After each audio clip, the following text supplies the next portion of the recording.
Aloha, friends and neighbors. Rollin Frost here, Kona Astrologer. And I'm going to do show 1151 for you. The purpose of this show is to try to give you a chance to get back to real religion. Yeah, to get a chance to know God and Mother Mary. And so I'm going to go through the sky mirror kind of fast because I got a lot of information to present to you. All right, here's your chart. The sun here is just going into Capricorn, first 10 degrees of Capricorn. As you're watching the show, the sun is trining Uranus. Uranus is a special planet.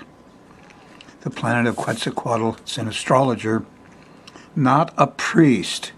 Priests are Neptune.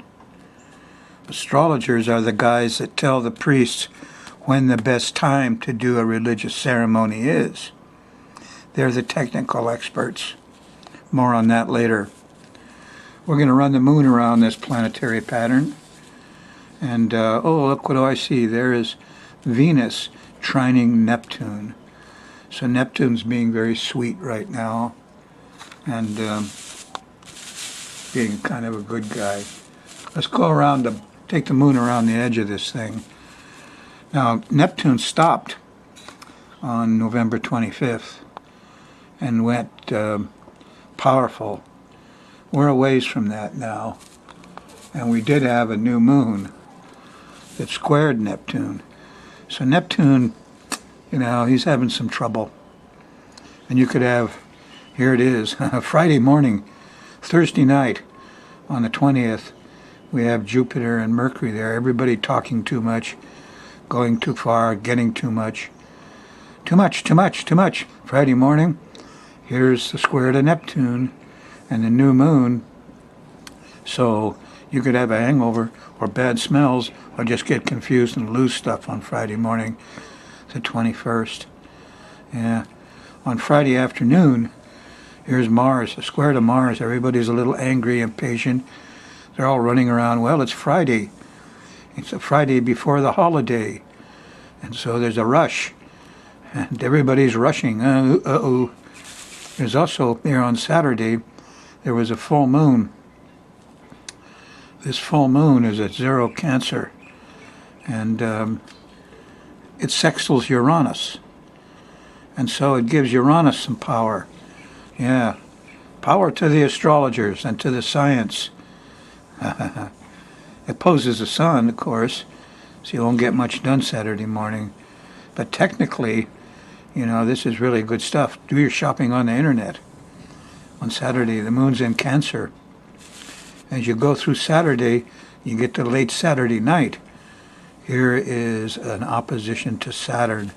It gets cold and old and slowed down. And so difficult to do things Saturday night. Sunday on the 23rd, there's a beautiful spiritual time. Neptune and Venus. Trines to Neptune, trines to Venus. There's love of Jesus, love of Mother Mary, sensitivity. This is a very nice time Sunday. Go to church. Well, you don't have to go to church, but you should get away from people where you can talk to spirit out loud. Be in nature. Look at the butterflies. Look at the flowers. Look at the ocean. You know, do things like that. But church is nice.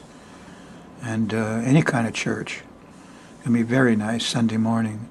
The 23rd, yes, very important time. I got more to say about this later. Sunday afternoon, here's an opposition to Pluto. People start doing power trips and control trips. Look out. But Sunday night, here about 8, 9, 10 o'clock, here's a nice trine to Mars. People are getting stuff done. They're setting things up. There's physical work to do, and they're doing it great. Moon's still in Cancer, cardinal water sign. Same on Monday. The moon starts off in Cancer, the day before Christmas, Christmas Eve. But the moon squares Uranus at breakfast, and so there's technical problems. The internet goes out. You didn't get batteries for that thing, did you? Anyway, glitches, feeling of being alone, early Monday morning. Then the moon shifts into Leo, starts to get better as you get to late Monday night. Here's a nice trine to Jupiter. Yeah, truth and wisdom comes out. People are generous. It's very nice. Christmas Eve. And here Christmas morning, look at that, there's a trine to Mercury. Oh, the kids are happy. Yes. By the time you get to the middle of the day, Tuesday, here's a square to Venus. Everybody's tuckered out. They're tired. They ate too much sugar. Don't give your kids all that sugar. You give them all that sugar, it eats up all the B vitamins, takes that out of their body. They get B vitamin deficient. They get a little criminal. You know, refined sugar is the bane of American civilization. The molasses is what they took out. You're going to give your kids sugar? Give them molasses too. That's what they took out, all the B vitamins. Anyway, the Christmas day, moon's in Leo. It's a Me Too day. And, you know, before lunch, everybody's tired. That's okay. You guys deserve to be tired. On Wednesday the 26th in the morning, about breakfast time, the moon shifts into Virgo. It's a mutable earth sign. And just before it does, here's a trine to Uranus. There's technical stuff going on here. Be technical. Timing is important. Here's brotherhood. The Mayan said, "In luck catch, I am another you." You know what spirit is? Everybody you see is a spirit. Look inside yourself. When you were 7 years old, you're exactly the same as you are now. Spirit does not change. That goes on. Oh yeah, your body changes, everything changes. But that doesn't change. That's spirit. That's what we're going to talk about on this show. The spirit of the sun and the spirit of the moon. Spirit of God and Mother Mary. Oh yeah. And so Wednesday is a good time. Wednesday there's a trine to the sun in the afternoon. Father's listening. 26. Moon in Virgo. As you get to the evening, late evening Wednesday and early Thursday morning, there's a trine to Saturn but a square to Jupiter. We're overdoing it. We have trouble, but we do settle down pretty quickly after a period of overdoing it. But this is way before breakfast. Breakfast time, here's the opposition to Neptune. Confusion, delusion. No, don't eat all that old cake and sugar. You won't like that. Don't do that. Control yourself. It's the new moon, the one that squared Neptune. There's confusion and delusion Thursday morning, right through the middle of the day. About lunchtime, there's a trine to Pluto. You might get some control if you're lucky. Yeah. But this is, you know, watch out for that Neptune. Bad smells. Here's Mars. Everybody's ticked off there, rushing around. It's early Friday morning. There's a full moon square there, too. So Friday's kind of difficult.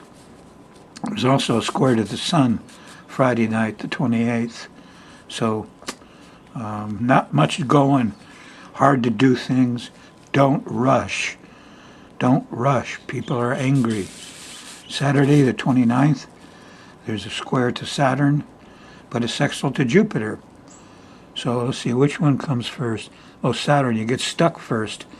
And then you say, aha, now I see it, and you get unstuck. And that's breakfast time. After dinner, here's a square to Pluto, a little scary, a little panicky for some reason. The kids are happy, though, on the 29th, huh? Going towards your New Year's, right? You know, that New Year's thing at midnight, that's a magical ceremony, you know. Yeah, you need to be aware of that. In Hawaii, there's a lot of Mars action, especially around Oahu and Kauai from that ceremony. On the mainland, it's mostly Saturn. It's going to get cold and icy from doing that ceremony. But here's the moon's opposing Uranus. Your astrologer says Sunday on the 30th. Don't do ceremony. Don't go for that midnight thing, you know. It's not really a time to do a magical ceremony. Now you know the three wise men were astrologers. No, they weren't priests. They were astrologers. Big difference between Uranus and Neptune. The priests Neptune, the Pharisees and Sadducees, they're really afraid of Uranus and astrologers. There are times when they work together wonderfully, but basically Neptune is scared of Uranus. Now, the wonderful thing that Uranus does, and has done for all the ancient civilizations, is tell you the timing, the best timing for getting in touch with these big spirits, the great spirits. When you look up in the sky, what do you see? The sun and the moon. When you look at your life, what do you see? Father and mother. Father and mother, sun and moon. That's reality. Yes, it is. It's true. As above, so below. As below, so above. Now, I had an enlightenment experience during my divorce, and Mother Mary came to me, just like the Beatles song. Mother Mary came to me and said, "Let it be." I was swimming, and suddenly I was flooded with unconditional love. I didn't know what it was. I was blown away. I looked up in the sky and I saw the moon, but I didn't identify it. When I was driving home, it came on the radio, the Beatles song, and I looked through the windshield and there was the moon again.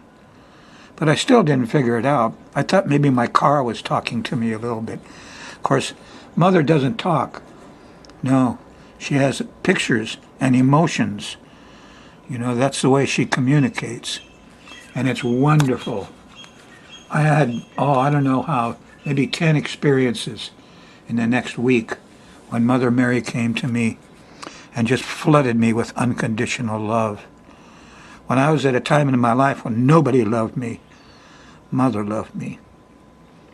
Brings tears to my eyes. Thank you, Mother. There, I composed myself. Anyway, wow. Mother Mary came to me, and I got addicted. And so I went after the times when I might have Mother Mary experiences. And I used the same technique I learned from the Mayans with no shadow for the sun, no shadow for the moon. And I began to pick out these special times. And boy, she showed up. Lots of times she would show up. I'd have a vision of my dead mother's face. And I would recognize and say, "Oh, Mother, there you are. You got to speak out loud." And there she was, giving me unconditional love. Once you get a taste of that, oh boy, wonderful. And little things.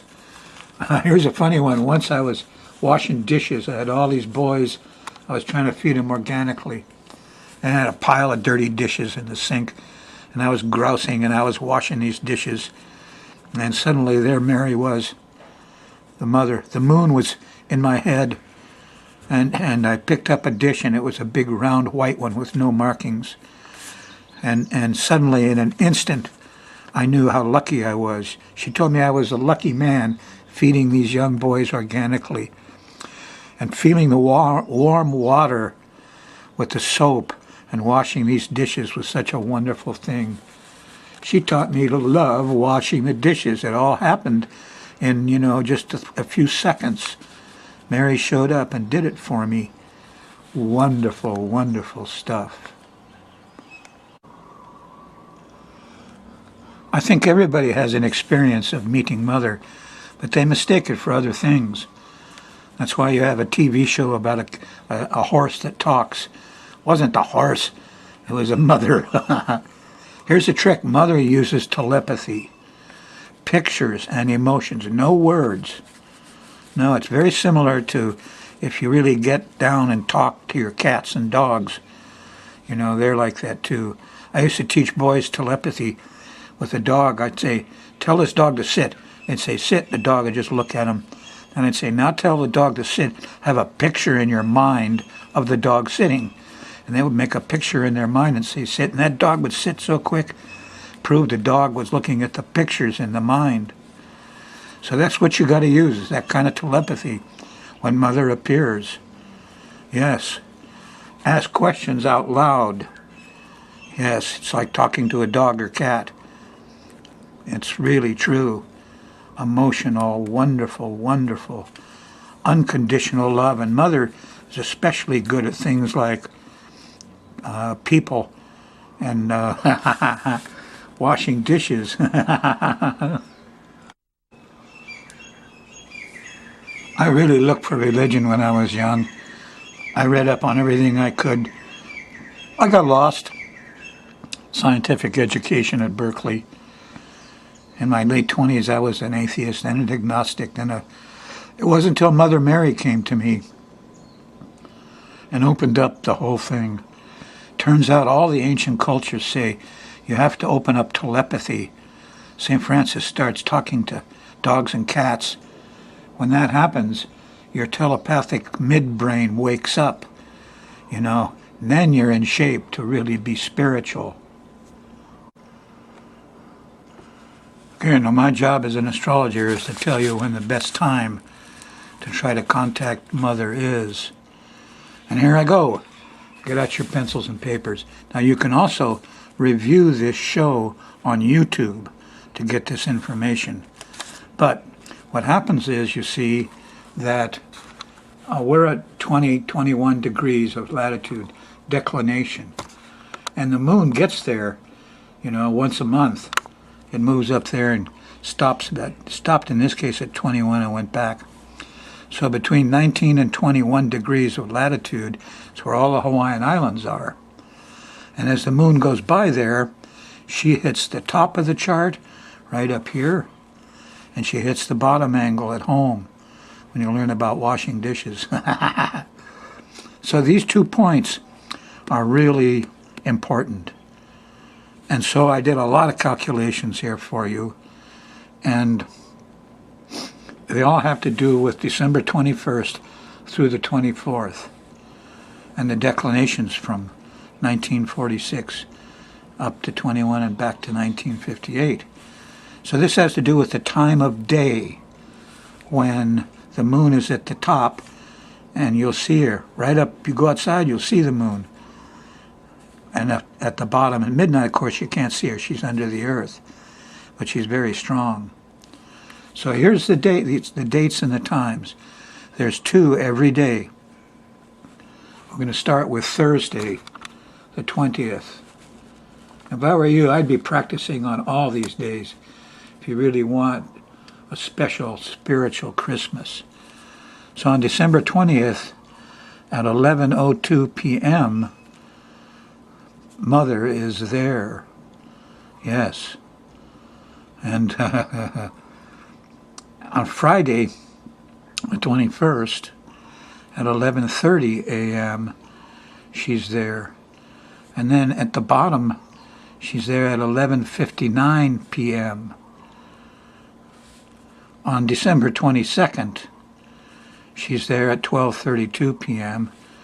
And then at night, she's at the bottom 4 minutes after midnight. It's really the 23rd, huh? On Sunday the 23rd, she's there at 1:37 p.m. at the top. And then again at night, she's there at 1:06 a.m. on the 24th. On Monday the 24th, the day before Christmas, she comes in at 2:07. Yeah. a.m. and then at 2:39 p.m. And on Christmas Day, we got her at 3:36 p.m. and then 3:08 a.m. So these are the times when the moon is at the top and the bottom, and when Mother is in no shadow, when she's most accessible. If I were you, I would stay in some quiet place and just pray to Mother Mary. I would just ask her out loud to come into your life. And remember, what you're going to get is pictures and emotions. Yeah, not words. And if you're really lucky, you might get some of that unconditional love.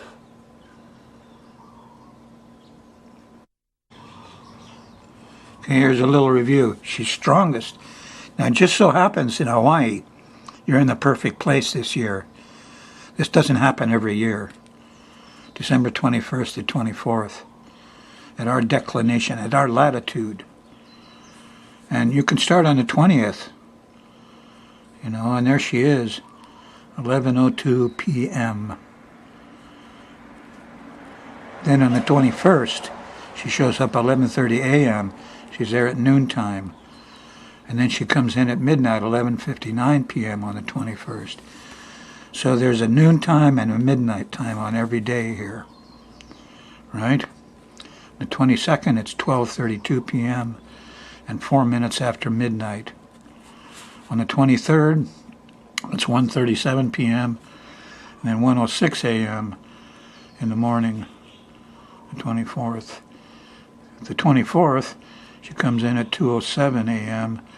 and at 2:39 p.m. And on Christmas, you can pick her up at 3:36 p.m. and then at 3:08 a.m. in the morning. Now, these are very important times. You're not going to see this very often during the holidays. Mother Mary came to me and said, "Let it be, let it be." I have contact with her now. I can never forget her. I can pray. She shows up. Sometimes she just shows up spontaneously. So I don't keep track of these times. But I have that love in me now all the time, the unconditional love. I don't need the love of the ex-wife or all these people. I have the love of Mother Mary, which just happens to be the moon. So you could say I'm a pagan if you want, but when I see the moon in the sky, I say out loud, "Hello, Mother, I love you, I love you, I love you." Okay, let's talk about Father. The Mayans, the most respected civilization in my world, called God First Father, said he came from the 3 stars in Orion's belt originally. So we learned how to find the zenith time when the sun was at the very top of the sky and has no shadow. And that's like your maypole thing, huh? Because it happens in May. The first time the sun's directly overhead. Now, this doesn't happen if you're not in the tropics. If you're not in the tropics, you won't get a no shadow day. But between the Tropic of Cancer and the Tropic of Capricorn, we all have no shadow times. And when I started practicing this, I just tried it out. I was blown away. Now you should know that all the ancient cultures say you have to meet Mother first. You have to train up your limbic brain, your mammal brain, in telepathy before you can meet Father. So first you meet Father. I had my enlightenment from Mother, and Father was another 5 years later when I met him out swimming in the ocean. And he said, "I'm proud of you." I looked up and there was the sun with rays like the Japanese flag. So I've been doing this now for some time. And I find the no shadow days, of course, on a computer first. But I have a little gadget. It's just a 1/2-inch pipe. I hang it up so the sun comes down through it and gives me a shadow. And when it's got a whole circle, I know it's no shadow. Now here's a couple things you know.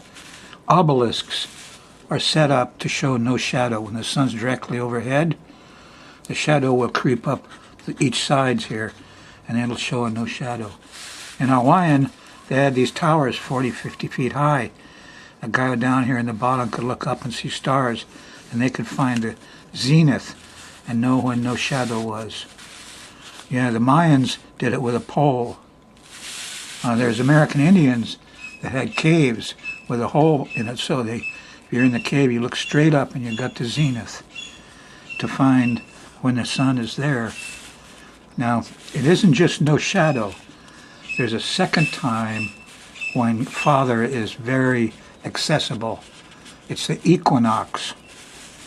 And a lot of people don't know that the Great Pyramid, all of these things, these obelisks and pyramids, are set up to show people when God is accessible. Now in the Great Pyramid, there's a crease down each side. It's only a half an inch. Yeah. But what happens is, as you go to the equinox, this side is all dark. And then in 2-3 minutes, this side goes light, and this side gets dark. And it flashes the equinox. And it probably, 10 million people could see this from all over. That's what the pyramids do. Pyramids, obelisks, they're all there to help you find God. And these are by ancient cultures. I mean, the Mayans had 2,000-3,000 years to figure this out. So did the Egyptians. Think of the trouble they went to build a pyramid with a 1-inch crease. Just so all of their population, all around that area, could see this thing flash from this side to that side and say equinox. So the equinox is an important time. All you can do is try it. Here's a list of all the times for no shadow of the cities, because it's different in every city. And I don't really have time to go through the whole list. But it starts down south on the 15th of May, and it goes clear up to the end of May as the sun moves up here. And you have to find a no shadow yourself. But I was shocked when I tried the equinox. It goes by in just 2-3 minutes. And Father was really accessible. He was right there for me. And that's when I realized how important it was that these huge pyramids had that crease. My God, you realize what they did? And these wonderful obelisks like the Washington Monument. What engineering it took to build these. For what purpose? So they could talk to Father. And Father was accessible. That's what it's about. All the cultures of the world found ways to do it. So I hope you do. And that's all I got to say. Astrologers are the ones that give you the timing of ceremony. We're not priests, no. Sorry. If you got a little extra, go to my website, put something in an envelope and donate.